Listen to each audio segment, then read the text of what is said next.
ভোক্তাধিকার সংরক্ষণ অধিদপ্তর টাঙ্গাইল এবং বাংলাদেশ সেনাবাহিনী আমরা আজকে যৌথভাবে এখানে যে থানার অপোজিটে এই জায়গাটার নাম হচ্ছে আপনার জমিদার মাঠ, এখানে টাঙ্গাইলের এবং সারা দেশেই নাম করা হাজি বিরিয়ানি এবং কাচ্চি খাদক এবং হানিফ বিরিয়ানি, এই তিনটি প্রতিষ্ঠানের রান্নাঘর এবং একজনই মালিক।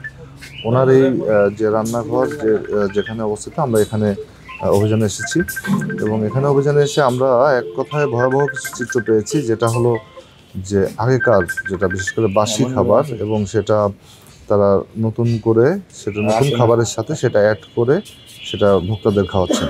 এমন বিষয়গুলো আমরা একদম হাতে নাতেই পাই এখানে। বিশেষ করে অতীতের যেগুলো সংরক্ষিত মাংস, বিশেষ করে যেটা খাসির মাংস, এটা আমরা পেয়েছি, সেগুলো তারা নতুনভাবে জনগণকে খাওয়ানোর জন্য যে বাজারা করছিল, এবং এটা বিষয়গুলো আমরা হাতে নাতে পাই। এছাড়াও যে নোংরা পরিবেশে তাদের এই খাদ্যপণ্য প্রক্রিয়া হচ্ছে, যে রুমে তারা খাদ্যপণ্য প্রস্তুত করছে, সংরক্ষণ করছে, সেখানেই তাদের স্টাফরা ঘুমাচ্ছেন, সেখানে তেলাপোকার আবাসস্থল।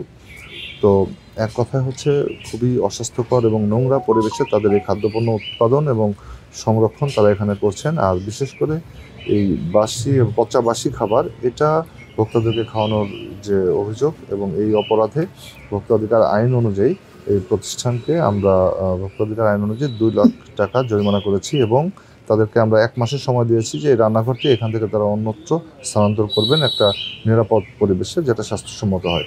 তো অন্যথায় তাদের বিরুদ্ধে আমরা পুনরায় ব্যবস্থা গ্রহণ করব। তার জন্য সহযোগিতা করেছেন বাংলাদেশ সেনাবাহিনী, বাংলাদেশ পুলিশ এবং উপজেলা স্যানিটারি ইন্সপেক্টর সদর। আর আমাদের অভিযান অব্যাহত থাকবে। এলো খবরের কাগজ, নিখাদ, নির্ভীক, নিরপেক্ষ।